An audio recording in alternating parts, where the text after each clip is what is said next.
हम भी वो हैं जो कभी किसी के पीछे खड़े नहीं होते। हम जहाँ खड़े हो जाते हैं, लाइन वहीं से शुरू हो जाती है।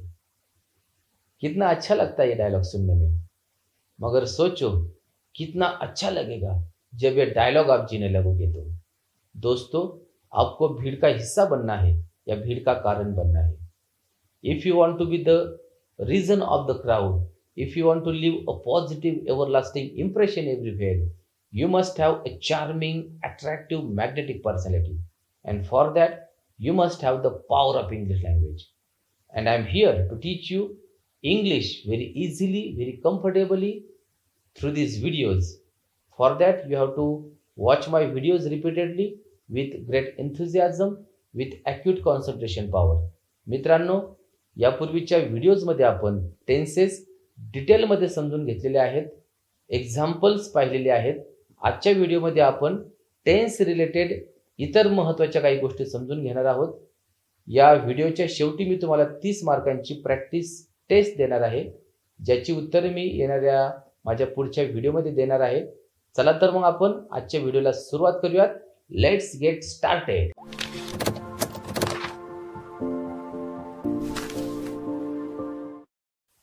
मित्रांनो, मागील व्हिडिओमध्ये आपण पाहिलेलं आहे की 3 टेन्सेस आहेत: प्रेझेंट टेन्स, पास्ट टेन्स आणि future tense.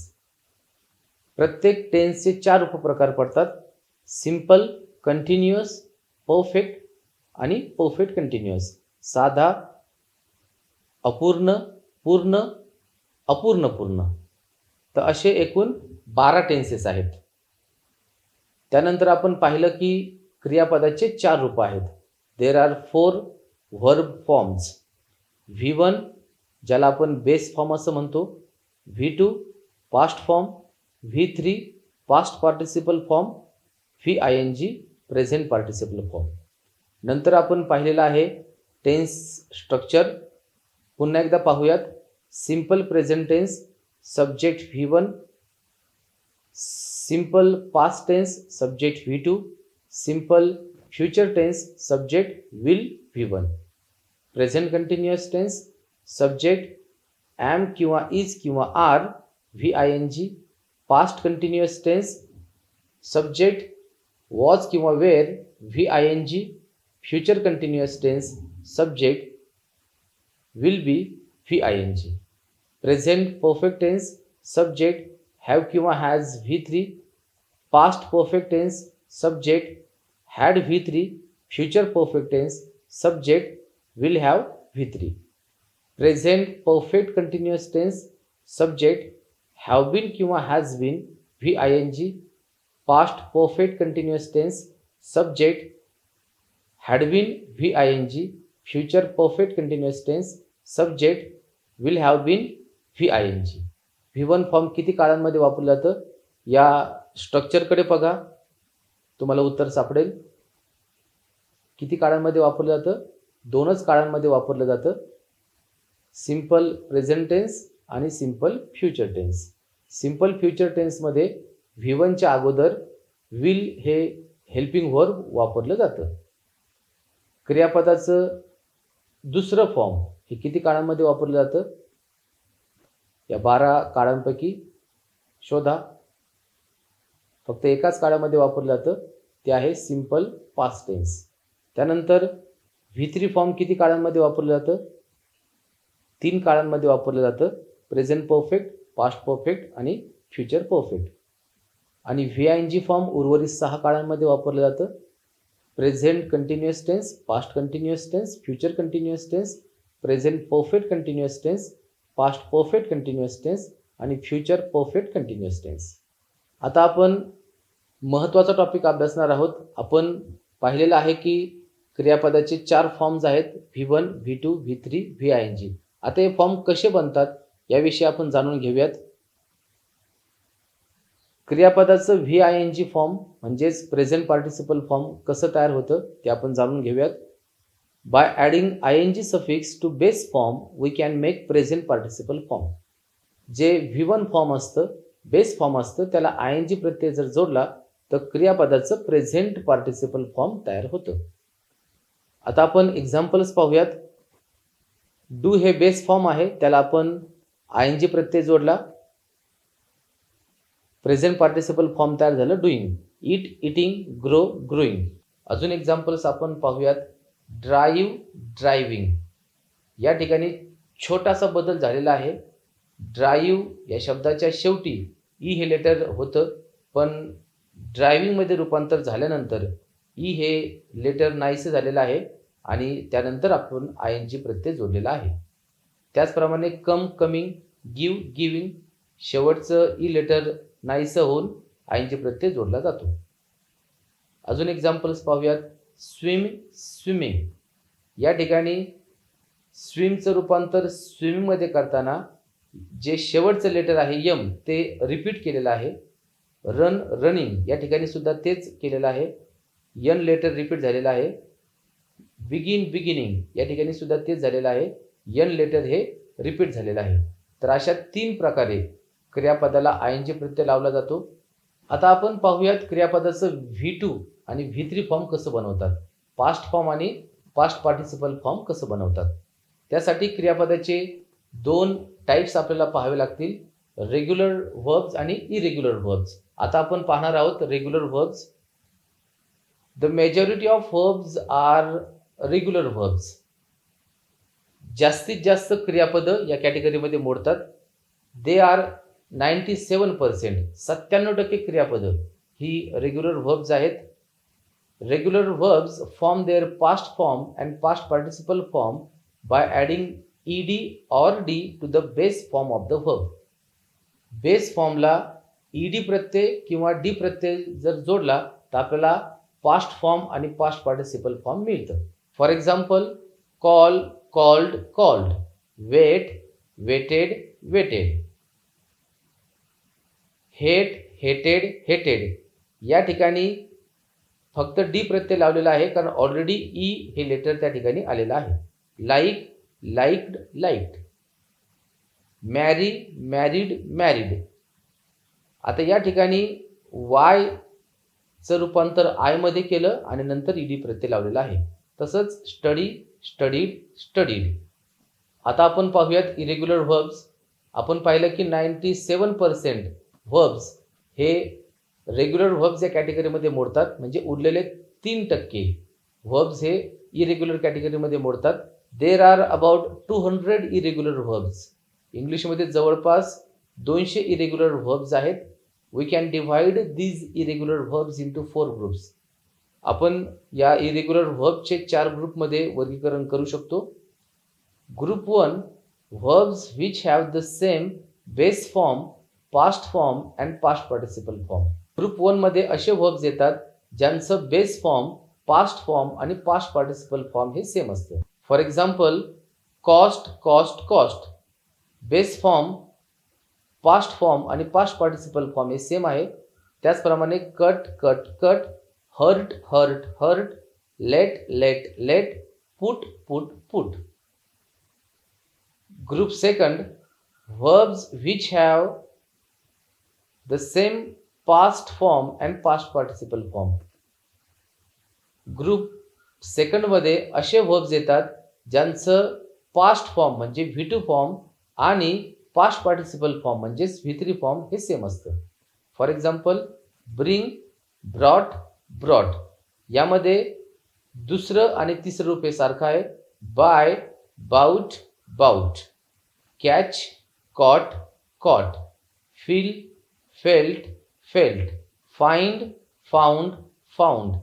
Gate, got, got. Hear, heard, heard. Keep, kept, kept. Leave, left, left. Lose, lost, lost. Make, made, made. Say, said, sed.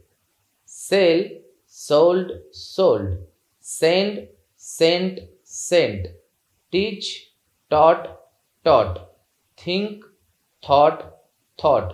Win, won, won. Group 3, verbs which have the same base form and past participle form. Group 3 मध्ये असे verbs येतात ज्यांचं base form आणि past participle form हे same असतं, म्हणजे V1 आणि V3 हे सेम असतं, असे वर्ब्स या ग्रुपमध्ये येतात. फॉर एक्झाम्पल कम, केम, कम यामध्ये V1 फॉर्म आणि V3 फॉर्म हे सेम आहे. Become, became, become, run, ran, run. Group 4, verbs which have different base form, past form and past participle form. असे verbs ज्यांचं बेस फॉर्म, पास्ट फॉर्म आणि past participle form म्हणजेच V1, V2, V3 हे different असतं. For example be, was किंवा were, been. Begin, began, begun. Break, broke, broken. Choose, chose, chosen. Do, did, done. Drink, drank, drunk. Drive, drove, driven. Eat, ate, eaten. Fall, fell, fallen. Give, gave, given. Go, went, gone. Know, knew, known. See, saw, seen. Speak, spoke, spoken. Swim, swam, swum. Take, took, taken. Wake, woke, woken. Write, wrote, written. आता मी तुम्हाला एक practice taste देणार आहे 30 मार्कांची, ज्यांची उत्तरं तुम्हाला comment बॉक्समध्ये comment करायची आहे आणि पुढील व्हिडिओमध्ये त्या प्रश्नांची उत्तर मी तुम्हाला देणार आहे. त्यावेळेस तुम्ही तुमची उत्तरे चेक करू शकता. 10 मार्काची टेस्ट आहे. Identify the tenses of the sentences and translate them into Marathi. तर खाली 10 वाक्य दिलेली आहेत, त्यांचा काळ तुम्हाला ओळखायचा आहे आणि ती वाक्य तुम्हाला मराठीमध्ये भाषांतरित करायची आहे. फॉर एक्झाम्पल ही प्लेड, तर या वाक्याचा टेन्स तुम्हाला सांगायचा आहे. काय आहे टेन्स? Simple past tense. आणि त्याचा मराठीमध्ये अर्थ तुम्हाला सांगायचा आहे, तो खेळला. एक्झाम्पल्स पाहूयात. The student has played cricket. She will be reading a novel tonight. The teacher will have been teaching tomorrow since morning. He has been working for 3 hours. He visited the fort so many times. The engineer will build the bridge over the river next month. She realized her mistake. The sun rises in the east every day. When I reached the station, the train had left. By 8 p.m. tonight, he will have studied the English tenses. तर या 10 वाक्यांचे तुम्हाला tense ओळखायचे आहेत आणि त्यांचा मराठीमध्ये अर्थ तुम्हाला सांगायचा आहे. पुढील टेस्ट आहे 10 मार्कांची. Identify the tenses of the sentences and translate them into English. वाक्यांचे काळ तुम्हाला ओळखायचे आहेत आणि त्यांचा इंग्लिशमध्ये अर्थ तुम्हाला लिहायचा आहे. मी रोज 3 तास अभ्यास करतो. तिने काल कविता लिहिली. मी पुस्तक वाचले आहे. जेव्हा मी त्याच्या घरी गेलो तेव्हा तो खेळत होता. मी संध्याकाळी खेळत असेन. शिक्षक काल सकाळपासून विद्यार्थ्यांना इंग्लिश शिकवत होते. तो सकाळपासून कार चालवत आहे. पुढील उन्हाळ्यापर्यंत तिने कोर्स पूर्ण केला असेल. मी अनेक वेळा तो सिनेमा पाहिलेला आहे. आम्ही परवा गाणे सादर करणार आहोत. त्यानंतर पुढील टेस्ट आहे 10 मार्कांची. Choose the correct verb form. When the principal entered the class a student dash on the blackboard. Options आहेत wrote, was writing, writes, is writing. या 4 ऑप्शन्सपैकी एक ऑप्शन तुम्हाला त्या रिकाम्या जागेमध्ये लिहायचं आहे. There are no taxis available because taxi drivers dash on strike. He saw me by chance and dashed the car. I was watching TV when she dashed in. He dashed suffering from fever since the last week. By June 2005, she dashed in this firm for 11 years. I have just hired a typewriter and I dash typing nowadays. He dashed out for an evening walk after he had taken my dinner.